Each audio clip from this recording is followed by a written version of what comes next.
Hello everyone, I'm a YouTuber for the last 6 years and I've been reading a lot of progressive media. And as such, I think I have managed to formulate a lot of thoughts and a lot of conclusion about what the average layman likes to call woke ideology. And in my very low and humble opinion, I'm going to articulate some of the thoughts that I have created. And I'm very interested in seeing how you guys interact with them because, unlike the mainstream media, I do keep my comment sections open. I do not give them disabilities. And I'm more than willing to listen to a different viewpoint. Now, here's how I think woke ideology came to being. It all started with the French Revolution, which rebelled against a previous system that we call now the divine right of kings. The divine right of kings stated that God anoints a person, a king, in order to control a land. So everything on that land, including the people, belong to the king. Everything is on the property of the king, and the people are its subjects. Now, the French Revolution tried to create a new system, and this was very difficult to do because for thousands of years, people believed in divine right. So the purpose and the existence of a person up until the French Revolution is to serve God. But now the divine right is over, so what will they create? And you noticed in the slogan of the French Revolution, three different branches, three different paths that humanity can take after the divine right is gone. And that is liberté, fraternité, égalité. So what do these mean? Well, liberté stands for liberty. It is the liberal worldview where freedom is the biggest goal that mankind should strive for. Fraternité, on the other hand, is fascism, is that brotherhood and unity is the biggest goal that humanity should strive for. And finally, we have égalité, which means equality. And they consider that equality is the biggest goal that humanity should strive for. Fast forward a couple of years, and you have a man by the name of Karl Marx, who is an adept of the equality school of thought. And as he looks at the world, he notices that a lot of oppression stems from the fact that people aren't equal. People work hard in the factory and they are being oppressed by their factory owners. And he considers the fact that the overwhelming amount of people are factory workers. If they would join together, if they would bunch up, they could create a revolution that would spark a class conflict, which would have the lower classes overthrowing the ruling classes, or as he called it, the proletariat would overthrow the bourgeoisie, and then you would have equality. And in a society where everyone is equal, oppression would be very difficult to come by. Fast forward a couple more years in the future, and you have the intelligentsia at the Frankfurt School. Now, the people at Frankfurt School were very disheartened, both with Marxism as well as with capitalism. You see, these gentlemen were also members of the égalité way of thought. And I know some French people will tell me I'm pronouncing it differently. I don't care. Okay, I'm not here to give a French lessons. We're here to talk about equality. And they noticed that Marxism isn't catching on in the West. They noticed that the Marxism revolution doesn't seem to happen in places like England, doesn't seem to happen in places like the United Kingdom. The reason for this is that these nations had a very strong middle class. And as such, they had a good way for people to ascend through the economical ladders. In other ways, people notice that they have a much better life than their parents had, and their children has a much better life than they have. As such, there was no need for conflict. The revolutionary spirit has been sucked away from these people, as the Frankfurt School of Thought like to put it. So they come up with a new idea. They come up with a new ideology. Instead of using class as a vector to push for the Marxist revolution, why not use culture instead? So instead of the proletariat versus the bourgeoisie, you now have white versus minorities, you now have gays versus straights, you now have cis versus trans. And over the years, you have this ideology fermenting at US universities, and it comes up with various ideologies that are separate but somehow in common. You have African American studies, and you have women studies, and you have gender studies, and you get LGBT studies, and all of these things can be brought together under the umbrella of intersectionality. Because what intersectionality starts to say is that, well, all of these groups that are oppressed, they have a lot more in common than they have things different. And they have the same, similar life experiences of living under the oppression of the majority. And of course, the majority is being reduced to the straight, white, cisgender male. And this is what people call as woke. It's not a necessarily accurate term, but it is something that when you say, people know what you're talking about. They know what group of people you are referring to. Now, it's also fascinating, and I always laugh, because classical Marxists, the economical variety, the ones that are advocating for class conflict, are absolutely raging, and they're fuming when people call the woke Marxists. Because in the worldview, the wife of President Barack Obama can be viewed as an oppressed individual. Despite of her obscene amount of wealth and amount of power that she has, being in close proximity with one of America's most renowned politicians, she is still a woman of color. And as such, she is considered to be an oppressed person due to her skin and due to living in a racist society.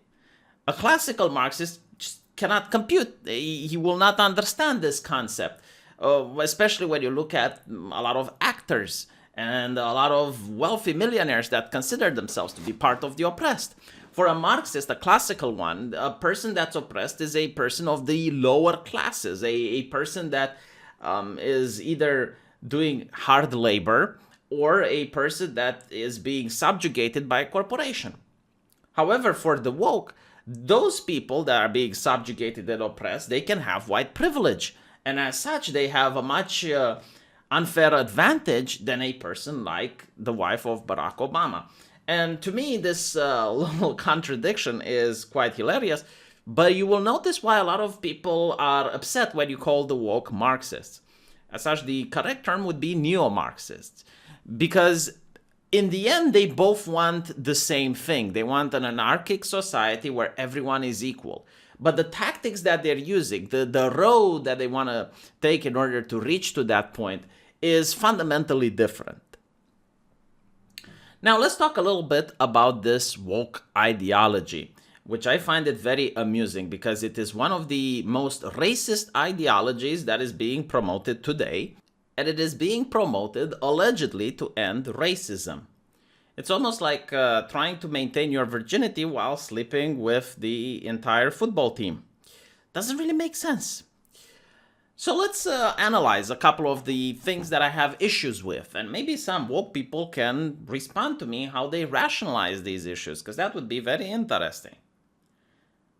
So the first issue is that it fails to quantify just how much racist America is. You see, the woke intelligentsia are absolutely obsessed with numbers and percentages, and they often reduce human society to a mathematical equation, but they never tell you just how much is the percent of racism in the United States, for example. Now, they will tell you that racism exists in the United States, and they will give you examples on why that is, but they never tell you just how racist is the United States.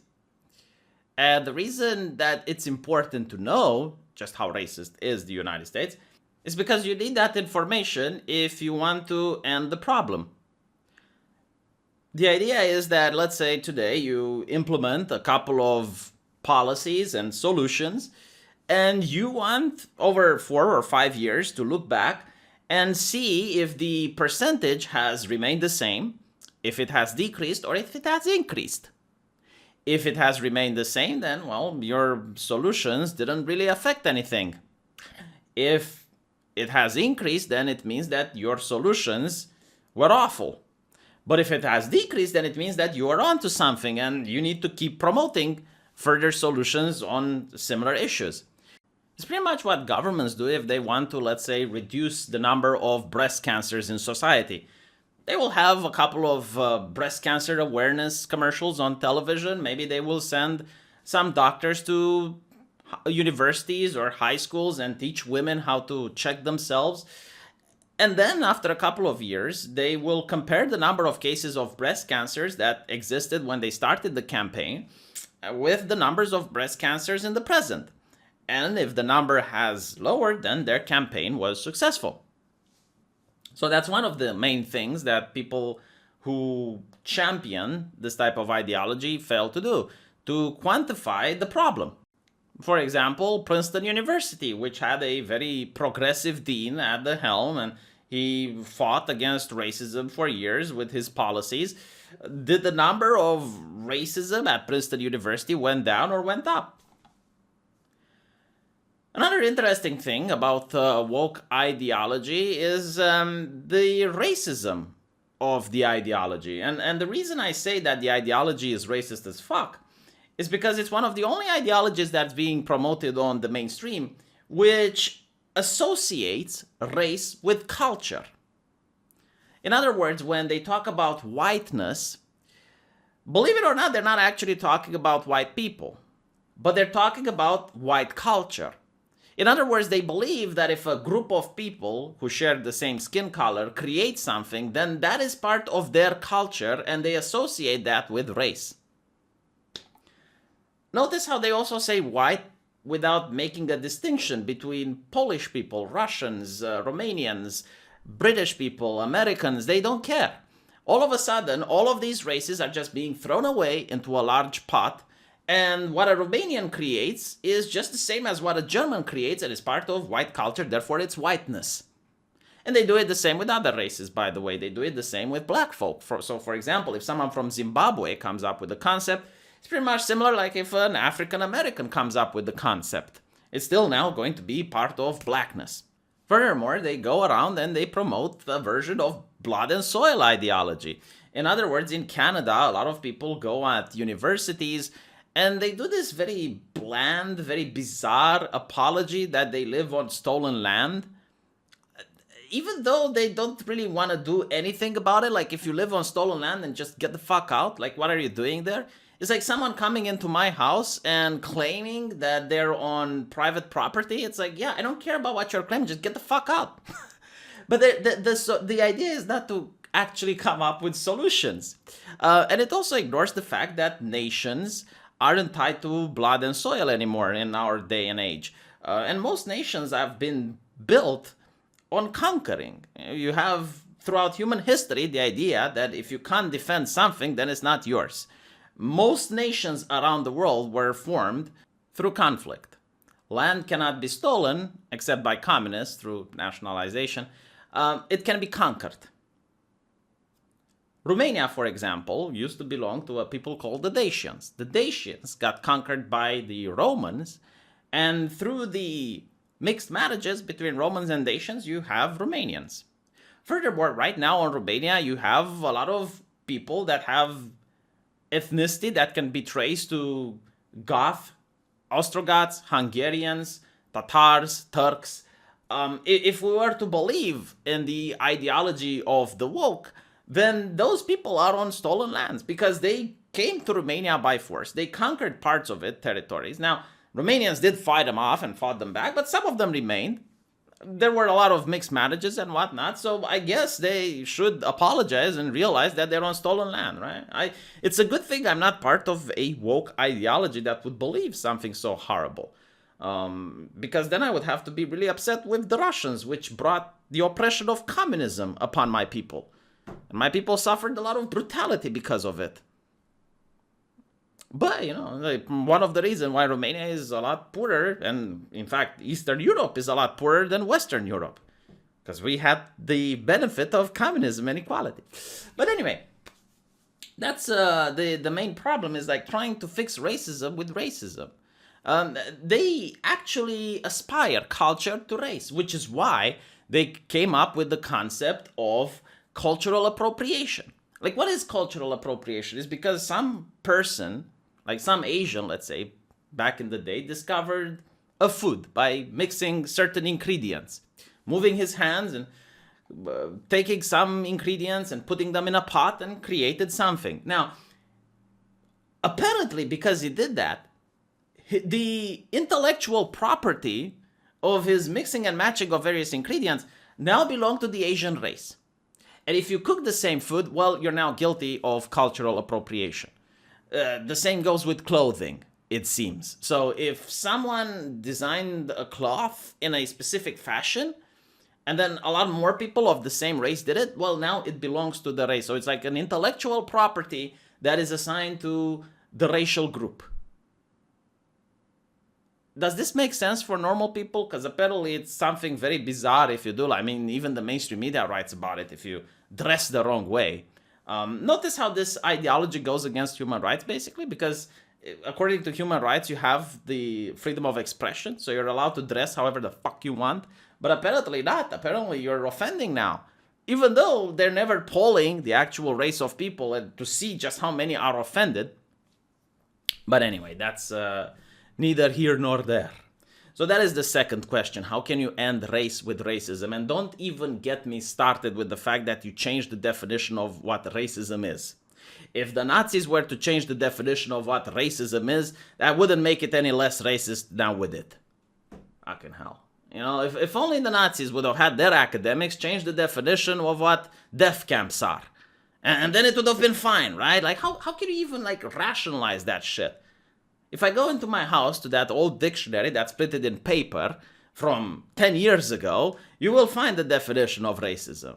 It's even in the name, it's implied. Ism, right? It's an ideology. Capital ism. Communism. What? Feminism. What is the ism? Ideology, okay? Race.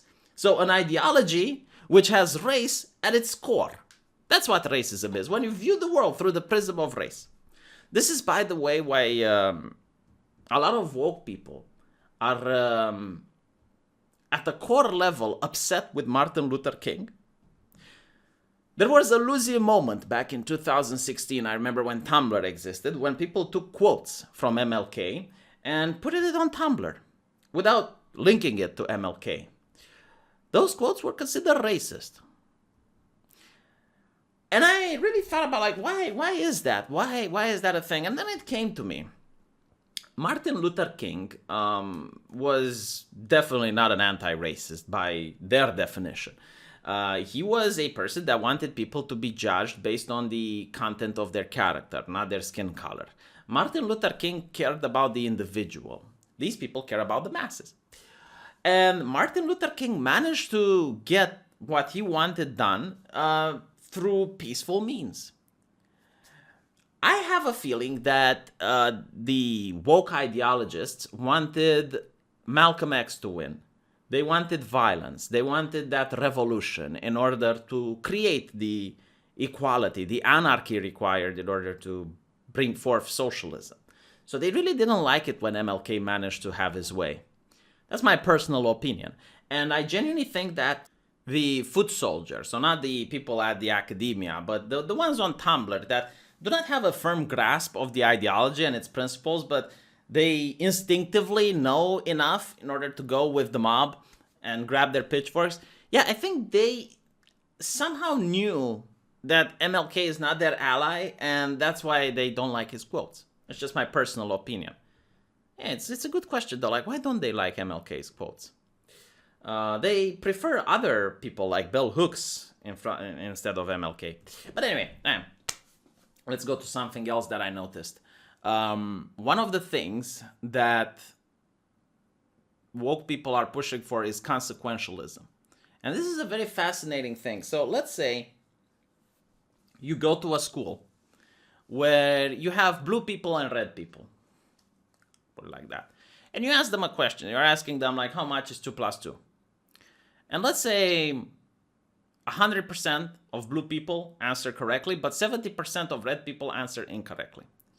Well, normally what normal people do is they will go to the red people and try to figure out, like, why did they answer incorrectly? Maybe they haven't been taught properly. Maybe they have problems at home and they can't focus on learning. Maybe they just didn't take the question seriously. You know, it's a number of factors that this could happen. But no, the woke people, what they do is that they consider this to be discrimination. Because the results aren't equitable, then the problem isn't with the red people. The problem definitely must be with the question. And they will actually try to remove the question and replace it with something else until both the reds and the blues respond properly. And this, in my opinion, actually hurts the red people. Because at the end of the day, the red people still won't know how much 2 plus 2 makes. And you're not fixing the problem, because fixing the problem is hard. Fixing the problem would mean going to the red people, trying to do basic math with them, trying to help them yet again, you know, understand, making sure that they got it, and maybe see what's going on there. Again, like maybe they're not taking school seriously. Maybe they have a lot of problems at home. A plethora of issues. Maybe they just don't like math. And then they have other aspirations. Maybe they like to sing or whatever.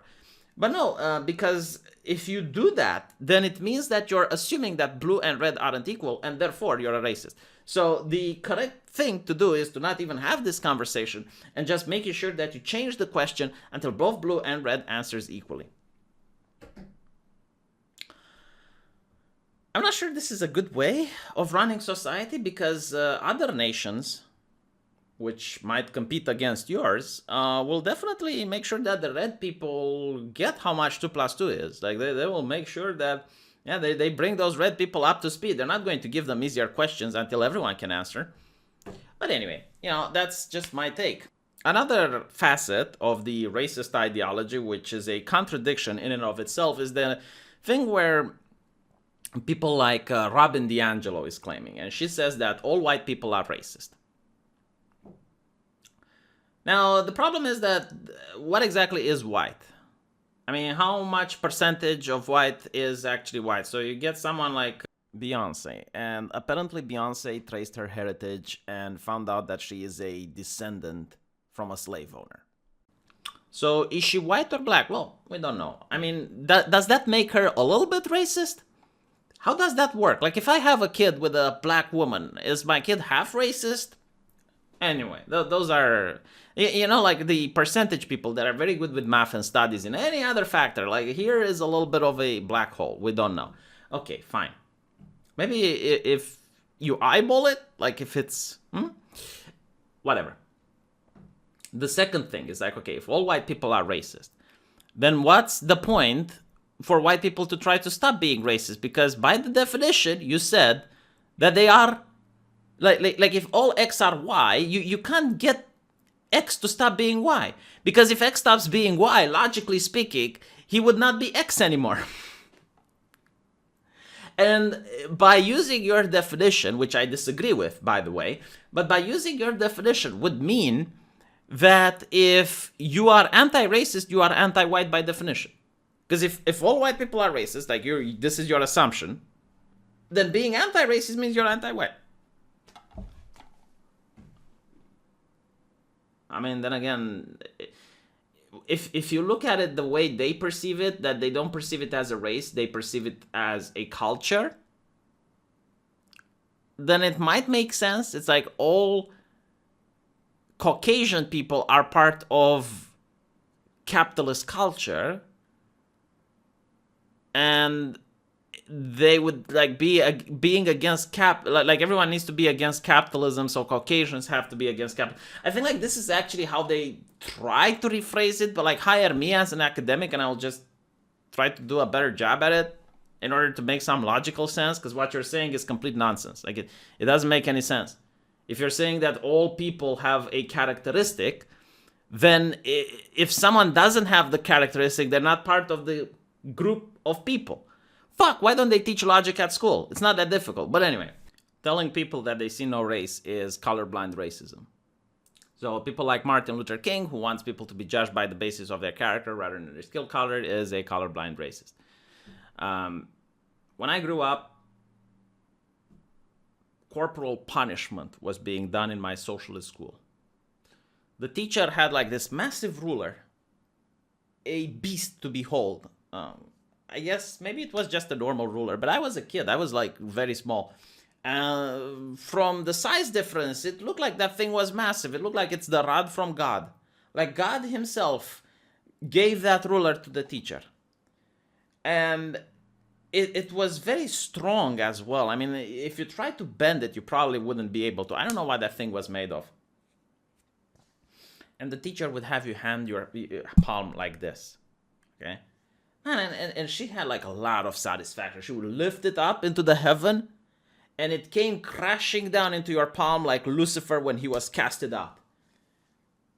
And the pain was just excruciating.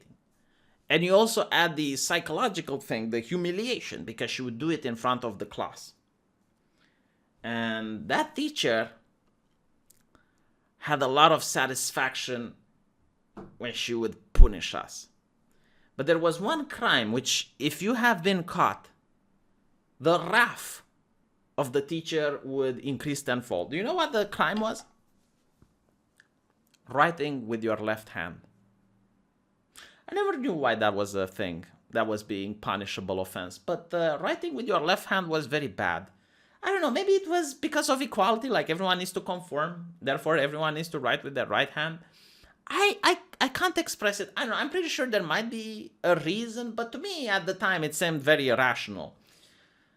And do you know how this discrimination ended? How, like it just, okay, you're left-handed, right-handed, who gives a fuck? By not talking about it. By not bringing it up. That's how it ended. Now, I'm pretty sure that back then, people who were left-handed had a much more difficult time at school. They had the emotional trauma of being caught by the teacher writing with their left hand, so they could focus less on doing the algebra, like someone like me, who had absolutely no problem doing focusing. I had an unfair advantage. But you know what? Like, by not talking about it, by simply not bringing the issue up anymore, and creating an environment where people are not treated differently, that's how it ended. So I don't understand. I guess I'm suffering from left-handed blindness because I do not acknowledge the left-handed people and the struggles that they had. You get what I'm saying, though, right?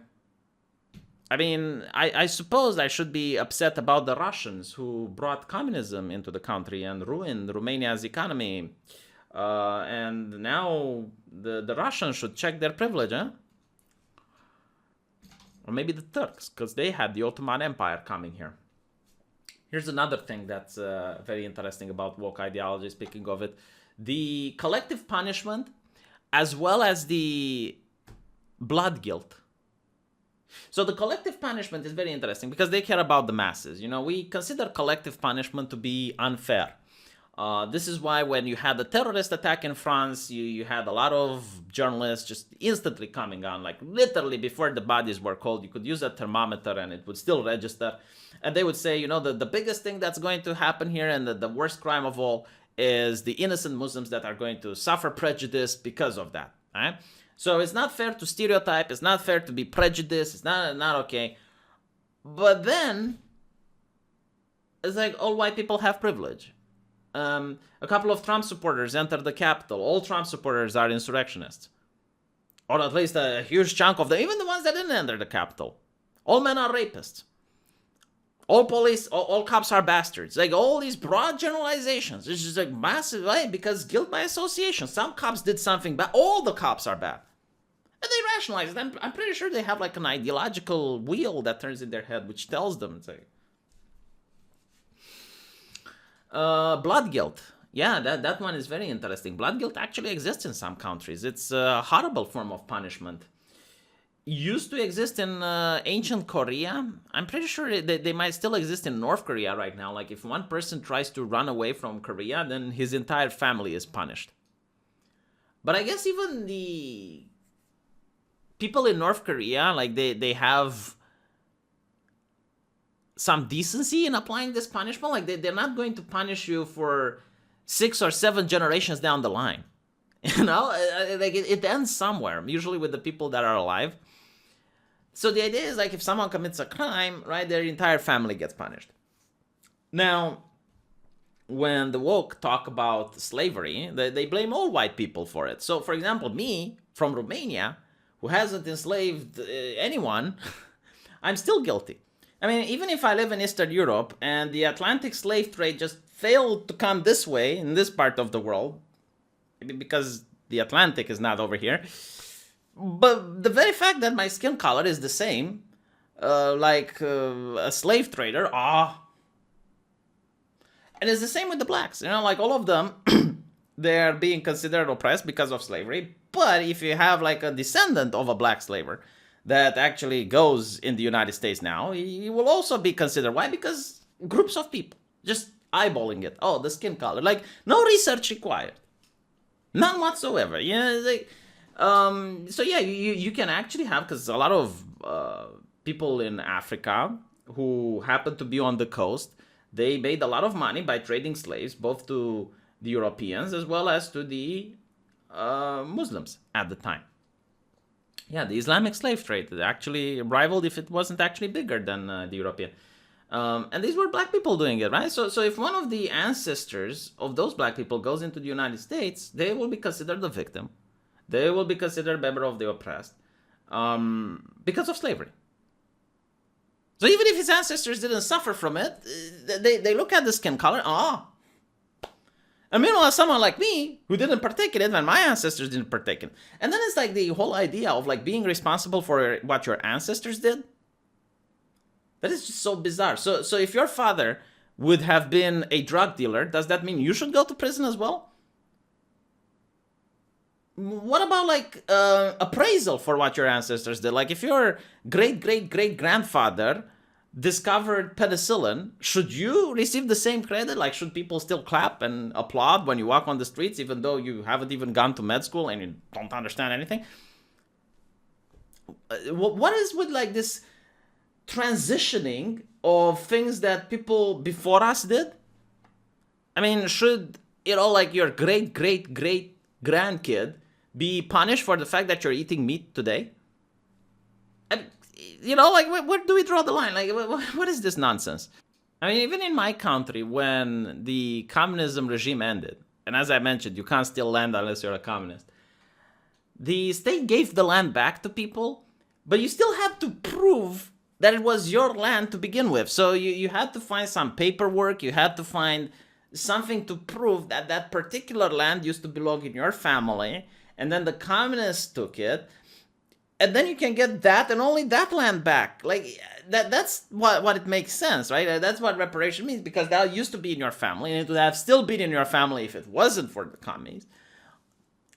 But that doesn't mean like a person that never had land to begin with would get land, or a person that had land would now get more or less than what they initially had, right? That's what justice is. But what does social justice have to do with justice, eh? If social justice was justice, it wouldn't be called social justice. It would just be called justice. Actually, it's called mob justice, isn't it? The persecution of a witch. Well, I suppose if you're not a witch, you have nothing to fear, eh? Yeah, so these are like the things that I noticed about woke culture. And there's many others, but like these are the more fundamental ones. So to recap, I heavily dislike the fact that they're racist as fuck, that they associate race with culture. This is why even they consider Islam to be a race, because like I noticed a lot of times you had a talking head speaking against Islam and people would call him racist because it, and to normal people it doesn't make sense because we don't function that way, like we don't associate race to culture. But then you have the woke. I don't like the blood guilt. I don't like the guilt by association. I don't like the discrimination. I don't like the fact that you consider all white people to be the same. I don't like the fact that you consider all black people to be the same. I don't like the fact that if you're considering whenever a group of people are underperforming, is that the problem is the test rather than the group of people can improve in order to try and surpass the test. Is the bigotry of low expectations, pretty much. I don't know how you managed to turn an ideology which used to be against the 1% into an ideology that the 1% is actively promoting and punishing people for not being part of it. Yeah, I don't know how you managed to take an ideology of freedom and turn it into one of censoring and dissent. The moment a person like J.K. Rowling takes even a foot in the wrong direction, the mob comes after her. I don't know how you managed to take an ideology of peace into one of war. I mean, there are left-leaning Facebook groups that I have seen getting censored because they're anti-war. That's literally it. The candidate that was the most popular president in American history has been okay with every single word that has happened up till now when he was in power. Did he even like a single one that was he against? Like, please, no, seriously, tell me in the comment section. Educate me. Yeah, I don't know how you managed to turn an ideology of tolerance into one of guilt by association, blind guilt, and collective punishment. How did that happen? How did you turn an ideology of love into one where men hate themselves? Because as feminists say, all men are rapists. People hating their own nations. America is evil. America is institutional race. There's nothing good or redeeming about it. Is there? Like, let me know. Seriously, just tell one good thing about America if you're a left-leaning person that believes in intersectionality. What do you think is the good aspects of it? Because I keep hearing the bad aspects for the mainstream media. Yeah, teaching love is now teaching people to hate themselves. You know, hate men for being masculine. Toxic masculinity is a problem. The way that Gillette presents it is that two boys rough tumbling in the grass is a sign of toxic masculinity, and it's going to lead to them promoting rape culture. So you shouldn't allow little boys to tumble in the yard, because that's problematic. I don't understand how you justify that America is a very racist place, but at the same time you want more people to go to America so they experience that racism, I suppose. You know, the left really cares about open borders and allowing immigrants to go into the United States. But they never follow what happens to them after they go in. They never tell the success stories. Because, you see, they think they are getting the American dream, but in fact, they're getting the corporate nightmare. I'm from Romania. The problem with Romania is not people coming in, it's people going out. And I can tell you about what happens to the Romanians who go onto the asparagus farms in Germany and how they are being treated there. How can you justify your ideology banning people for making jokes or using hyperbole because that is viewed as leading to racism? But when your government goes to war against countries where most Americans can't even point on the middle map and they're bombing other people, then that's not a problem. And if it is, you certainly did vote for it. Saying that building a wall with Mexico is racist and evil, but causing an energy crisis in Mexico, that's not a problem. You created an ideology that is more concerned about how people conduct themselves and what they say and how they present themselves rather than their actions. Yeah. Let's stop the train. Stop the train, because I just remembered another one that's very important. And I always wanted to have a woke person explain this to me, because this is like very interesting, okay? So the biggest movement that exists now in the LGBT community is the push to abolish gender, okay? The abolition of gender. And the way they rationalize it is that gender is a social construct, and biological sex isn't really real because, okay, how many sexes are there? And you go like men and women, and they go like, no. How do you define them? And it's like, well, based on the chromosomes. Women are XX, men are XY. But what do you do with the Turner syndrome? What do you do if you have XXY? Is that a different gender? There, you see, your definition is inadequate. Okay. These people are really livid whenever you have a person that's transracial. And I noticed this with a couple of examples. There were, people pretending that they were black or whatever. And the ones that were most upset were the transgender community because they viewed this as a mockery. They viewed it as an attack on them. I'm reading the press, okay? I'm not formulating my own opinions. I personally don't give a shit. But okay, they don't like it. But you can also use the exact same argument, though. Because what is a race? Like in medicine, we don't use the word race, we use ancestry.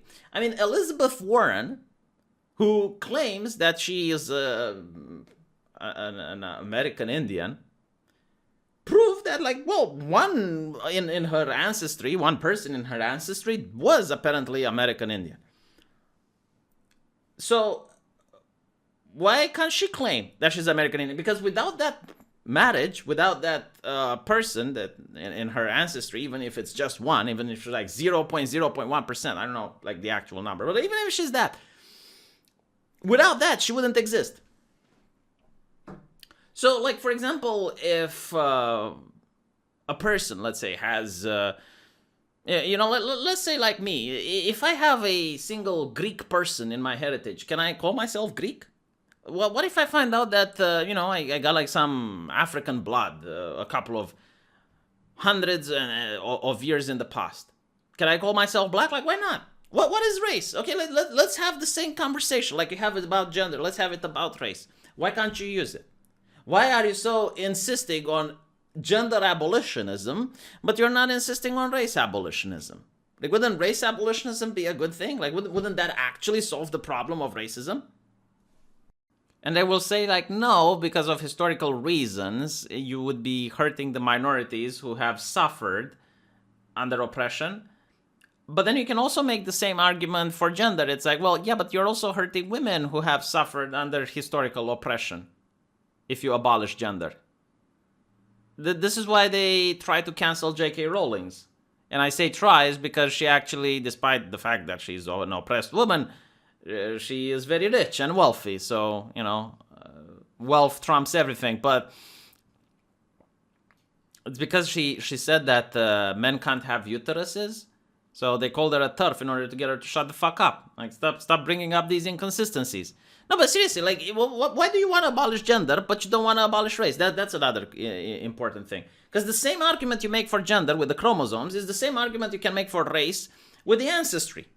Like, no one is 100% pure. I do not think that this exists today. I do not think that there is a human being that is 100% pure with the same ethnicity. No, that doesn't exist. So why is it that you do not use the same argument? Like, legit question. I'm not making fun. I'm not being... I genuinely want to understand this. Anyway, I've been rambling way too much. Probably overstayed my welcome. Let me know what you think, though, and I'll see you in the comments section. For real.